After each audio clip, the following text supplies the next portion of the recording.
changamoto labda mume au mke amerehemeka kwa maana amefariki, zile mali mtu anayeruhusiwa kuzirithi wanaita ni mnufaika, kwa maana ya kwamba kama mali ni za baba, mke wa marehemu, watoto wake wa kuzaa, aidha amezaa ndani ya ndoa au nje ya ndoa, ili mradi wanatambulika na familia, hao wanaruhusiwa kurithi, au wazazi wake, baba yake na mama yake.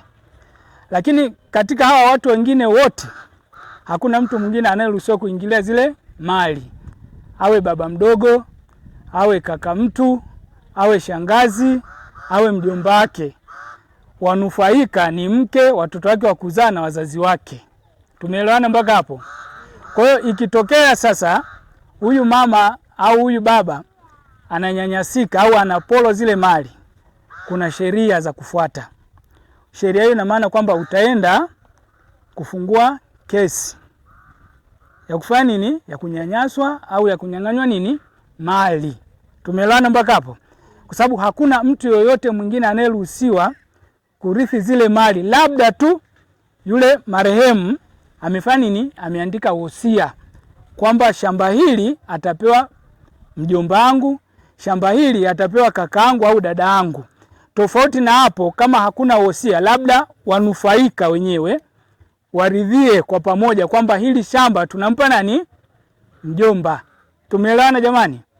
Kwa kifupi ni hivyo, kwamba hakuna mtu yeyote anayeruhusiwa kuingilia mali za marehemu isipokuwa kwa watoto wake, mke wake na wazazi wake tu. Baba mdogo, tafuta mali zako. Shangazi, tafuta mali zako. Hizi mali ni za yule anayebaki. Kama utaingilia, ina maana una uwezo wa kushtakiwa, na ukishtakiwa itategemea kosa ulilofanya. Unaweza ukafungwa au ukalipishwa faini au vyote kwa pamoja. Tumeelewana jamani? Hilo limeisha. Swala la ardhi, hii Iungilo nakuja kama mara ya pili kuelezea haya mambo. Swala la ardhi lina vitu vingi. Tumeelewana jamani?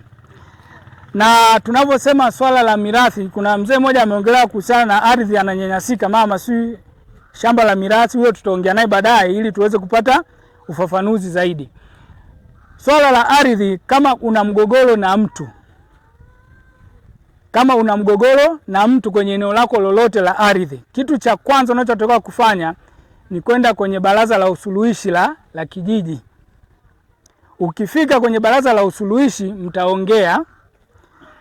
Mkishaongea, ikishindikana, unaenda baraza la kata, si ndio hivyo? Ili baraza la kata kazi yake ni kusikiliza na kufanya nini? Na kusuluhisha, sio kutoa maamuzi.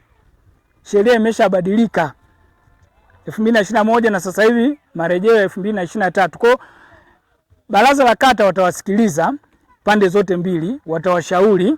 Wakisha washauri, kama mtu hajaridhika, baraza la kata litatoa nini? Barua kwamba tumesuluhisha mgogoro huu, umeshindikana. Kwa mtu yote anaruhusiwa kwenda wapi? Baraza la ardhi la wilaya. Kule ndo watasikiliza nini? Kesi au shauri hilo. Wale baraza la wilaya la ardhi la wilaya ndo wanaotoa nini? Maamuzi, na yale ndo yanafunga. Tofauti na baraza la nini? La kata. Lakini sasa hivi sheria zilibadilika, lakini baraza la kata bado wanaendelea kutoa nini? Kutoa maamuzi. Baraza la kata hawaruhusi kutoa maamuzi. Tumeelewana jamani? Hata ukisema nimeenda baraza la kata, labda wamekwambia ile eneo ni la huyu, sio kwamba wewe umeshinda. Wale wanashauri, nyinyi mnaonaje?